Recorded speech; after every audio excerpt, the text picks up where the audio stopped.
Hi everyone, it's Kevin from my YouTube channel. Welcome back to another video on my channel, and today's video will be recapping or reviewing the round 1 fixture.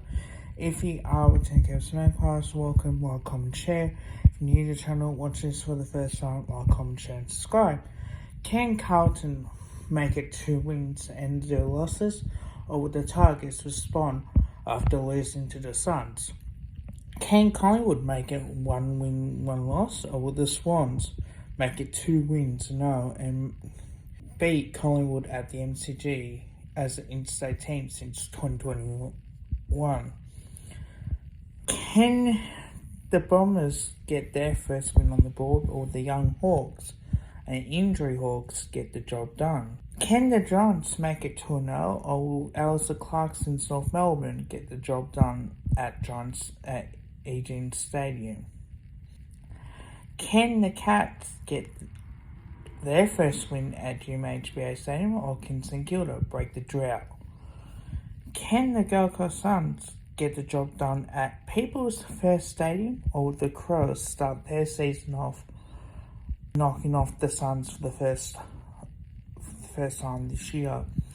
Can Melbourne respond after a disappointing 2 years in a row, or will the Western Bulldogs finally get the job done against these at the G? Can Port Adelaide prove on why they were top 4 team from last year, or will the Eagles surprise the Power?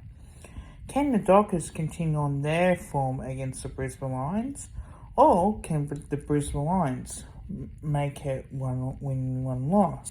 Now, on Thursday Night Football, what a game of football that we did witness. 14-12, 86-12, 9-81. Credit to the Tigers because 3 players were out of the game, believe it or not. You had Presty, who was injured. You had Gibbs out with a knee injury, and Young with concussion as well. Presty also did a hamstring, so that was pretty disappointment from them. A controversial 50-metre penalty which did not need to be paid gave them nearly 60-metre penalty and a goal that in the end that did cost the Tigers a win in the end. Now, by the looks of the way that this game has been played, it was a terrific game of football. Credit to Carlton again getting the job done, but it wasn't like it was that much of a game, because you have a look, Richmond got off to a good start in the first goal. Carlton responded with 3 goals 6, and that was the difference in the second quarter compared to 2 goals 2. Then you had 3 goals 2 in the third quarter compared to 4 goals 3, and the last quarter 1 goal 2 compared to 3 goals 3. And that was the difference in the ball game. So Carlton 2-0 get the bye and will face North Melbourne on Good Friday. Well, the Tigers will continue on their chance, and they have got a pretty much a tough game against Port Adelaide at the MCG as well. Sydney getting the job done by 33 points, and the last time a Collingwood team got lost to an interstate team at the MCG was Port Adelaide by a point in round 7. Just to fact check that, people can fact check that and let me know in the comments below. Did the review. Look, it's not a great performance at all. Last time we did that was 2018, and we also made the grand final as well. While that's not panic stations just yet, while we're seeing a great game from the Sydney Swans, transition, our skill errors, and just about our leg speed at the moment isn't as good as where it should be. Our strengths were from running from half back. The Swans took the game on through the corridor really good, and unfortunately for us, we made a bit more respectable in the end. First quarter did look really good, and I thought, here we go again. got off to a good start. Let's see if we could hold on to it. But our turnovers in the back half was really disappointing, and Sydney took advantage of the second and third quarter. Well, our last quarter was at best, but to be fair, it wasn't a really good result for us. And look, I'm on a question selection. I've done a video about the whole what to expect from Collingwood this week. It's going to be a continuous series of that, and I'm going to do it every single week because I feel that needs to be spoken about and what we need to focus on for this week's clash against the Saints at the MCG as well. But the Swans going 2-0 again. They've got a tough game, you think, against a very hungry Essendon, who are coming off a great win as well. Now it's at the SCG, which, it's going to be an interesting game of football as well. So we'll see on how that happens. Essendon getting the job done by 24 points. What a game of football. 75-107 to 11-17. 83 as well. Now, when you look at this particular game, there were 3 rush of Hawthorn, so, and Essendon didn't have any rush whatsoever. But the one thing that probably mattered in the end was just their last quarter. They just dominated. They kicked 5 goals to 2 in that last quarter, and they did get off to a really good start, kicking 4-2 to 2-7. Hawthorn weren't inaccurate in front of goal. And then the third quarter was 5 goals straight compared to 4 goals 3. And in the last quarter, 2 goals 3 compared to 5 goals 2, as I said. And 3 goals 1 compared to 3 goals 4. So it's not really a great performance from Hawthorn. Well, defensively, they were outplayed. They had injuries. Redmond and Sicily have been offered a week for their incidents, so they might take that. Who knows? But I am truly happy to see Essendon get off to a good start against our arch rivals. It was on.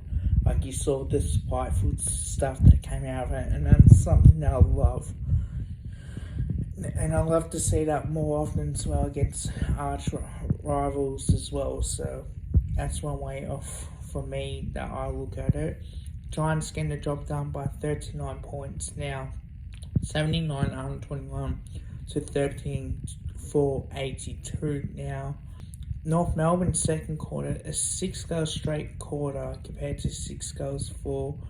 Now they did get out to they did reduce margin to 5 points, but then they were 17 points in front at halftime. The third quarter they kicked 5 goals 4 compared to 2 goals 4. A disappointing third quarter, and then 3 goals straight compared to 2 goals 8. So they were a lot inaccurately in front of goal, and something that we don't often see from the Giants. But you'd be happy to know they had 2 touch, 1 rush behind, and North Melbourne had 1 touch as well.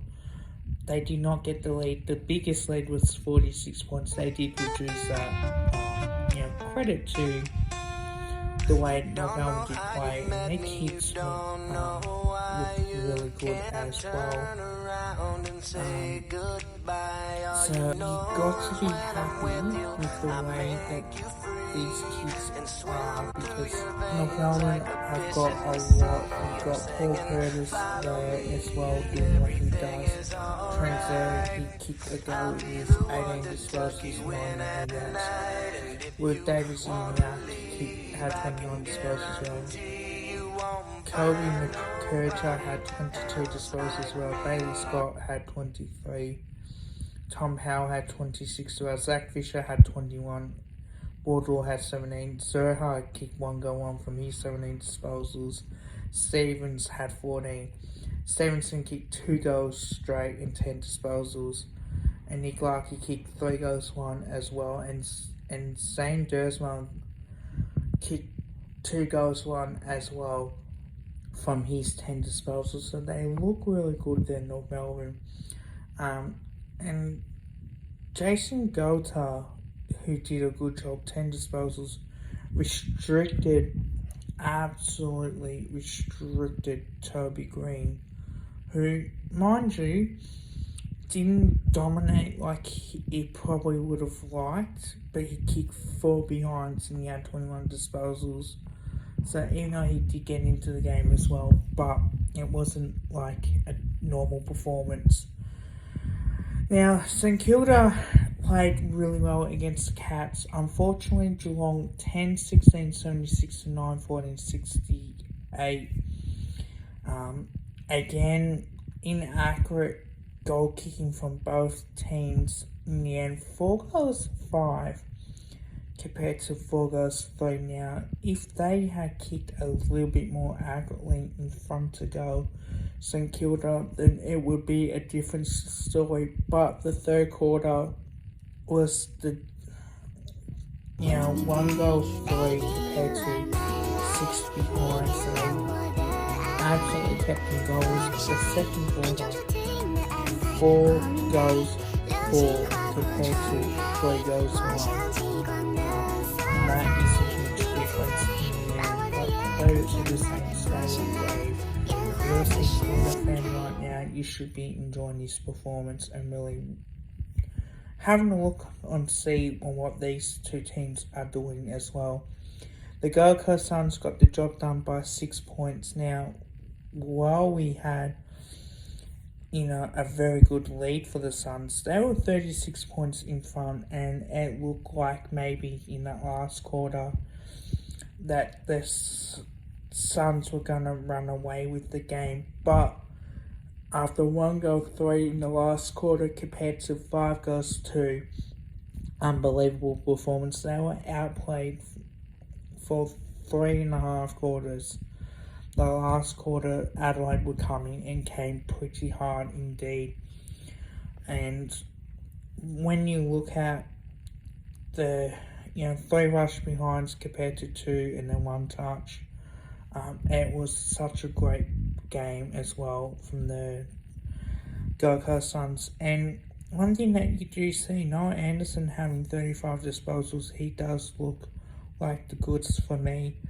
Flanders had 35 disposals as well. Rao had 29 disposals, 10 tackles as well. He was superb. And Ferrini had 24, Tuke Miller had 29, play well. Ainsworth kicked 2 goals, 1 and 22 disposals. So you are seeing the results out of the Gold Coast Suns and what they're doing and what they're achieving. So again, it was such a good win for them. 2-0 to start the season. Something they should be really proud indeed. Now Melbourne getting the job done by 45 points. 16-13, 199 and 64. Now, because you expected because the Bulldogs had their reviews and they made some changes, surely you would have expected something out of the Western Bulldogs to respond, but it's the same shit every single time. They cannot, do anything right. They play players out of position. They don't play them into the position where they should be playing. And they got dominated, after quarter time. They were a point down at quarter time, and they kicked 4 goals 1 compared to 2 goals 2, so it was over. Then 2 goals 3 compared to 1 goal 2. In the last quarter, 2 goals 3, but they kicked 6 goals 5. That's how bad the Western Bulldogs look. Credit to Melbourne, they played really well, and again, they changed the way that they want to play as well. But I think, for me, this is the game for the Western Bulldogs that if they don't win, if they don't have it on their way, what they're meant to do. And they got the Gold Coast Suns as well at Mars Stadium, so it's a home game for them. But having said that too, the Gold Coast Suns look really good. So again, you can't trust the Western Bulldogs. I know it's the first game. I'm not going half cock on this, but what I've seen from the Doggies over the last few years, I've got major concerns for them as well. Now, while the Eagles were brave in their defeat, Port Adelaide won by 50 points now. 16-24, 120 to 10-70. Inaccurate Port Adelaide as well, but the Eagles were very good at quarter time. Now, only 5 points down, 36-24 to 31-19. But they probably did enough for what they need to do. Campbell Chesser kicked his first goal in the 40 as well. But I will have a look, the plays that you know that Butters and Rosie had 27 disposals, but Rosie kicked the goal. Butters kicked the goal and Rosie kicked 2 goals straight as well. Horn Francis 20 disposals, 2 goals as well. Jeremy McGovern had 19, but the way Farrell kicked 2 goals, 1 from his 17 disposals, and you had Tyler Dixon kicking 3 goals late. What the hell was he thinking, missing that? Houston Marshall did really good jobs as well, and once had 23 disposals. But as we know, Elliot Young had 20 disposals. He looked really good. Duggan kicked the goal with his 17 disposals. Brent Harrell, Bailey Moons had 13 disposals, so he looked really good with his 15 hit-outs and 1 goal line.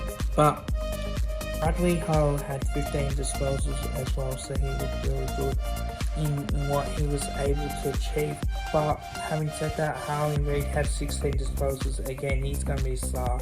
Tim Kelly had 16 disposals as well. Gibney had 12 disposals in the behind. And the way that these youngsters look as well, Gaff was out injured, unfortunately, so not much you can do. Chesser had his 8 disposals in the goal, and Ned Long had 10 disposals as well. But it's good to see what West Coast are able to do, playing the kids, doing what they need to do. And look, there's some long-term pain, but at the end of the day, it is really worth it as well. Fremantle getting the job done by 23 points, 14-9, 93, 10-10, 70. Was watching Rider Stream, was watching the game, watching and listening to the game on the radio as well. What a performance. At quarter time, 4-3-27 to 2-2-14, 13 points. And they got a couple of goals back late. But they kept Brisbane goalless in the second quarter to 2 behinds compared to 5 goals lead. They've really stuck at it, and that was great to see. And then they kicked 4 goals for in the third quarter compared to 1 goal 2. In the last quarter, they kicked 5 goals 3 compared to 3 goals straight. But it was too little too late there for the Brisbane Lions. They are 0-2. And considering that realistically on the games that you're seeing, Caleb Serong had 46 disposals, Giants had 4 goals, and Hayden Young had 10 tackles as well. But there is some concerns for Brisbane right there, and again, you saw Danaher, he kicked 3 goals with his 20 disposals. Harris Andrews had 21 disposals and 12 marks, so he's always going to dominate in that aspect of the game. Zorko kicked the goal with his 21. McLaughlin had 23 as well, but Jackson kicked 2 goals straight with his 30 hit-outs. Tracy looked good with 3 goals straight as well. McInerney had 40 hit-outs and 15 disposals as well. Bailey had kicked 2 from his 13 disposals. Jasper Fletcher was out the game with 18, so must have been an injury there. A few players were out injured for Fremantle as well, but Darcy Gardner was injured as well, and that affects their tools in defence. So Charlie Cameron did not have a great game. 2 behinds from his 10 disposals, and McKenna was out of the game with the injury from his 14 disposals. So while Brisbane did fall on, there are still question marks on this team. 0-2, coming up against my boys. Now, by paper, by looking at form, I thought, Brisbane would still get us, thinking that we'll be 2-0, and 3-0 against the Saints, mind you, because that's where I had us, right? After what I've seen from training, the boys definitely looked switched on. I didn't take much of that pre-season unofficial scratch match because it really meant nothing.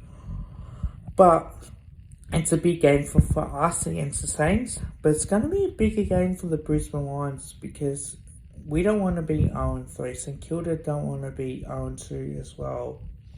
So again, that sets up for a cracking game on top of it. So the way that Brisbane Lions have had their injuries as well isn't enough. Now, Coleman's role, again, that's what matters.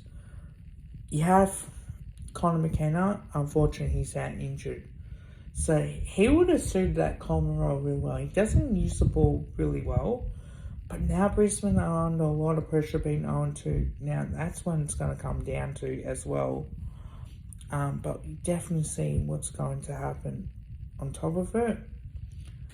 So we'll see how we go with that. Hope you guys liked the video. Don't forget to drop a like and also drop a sub.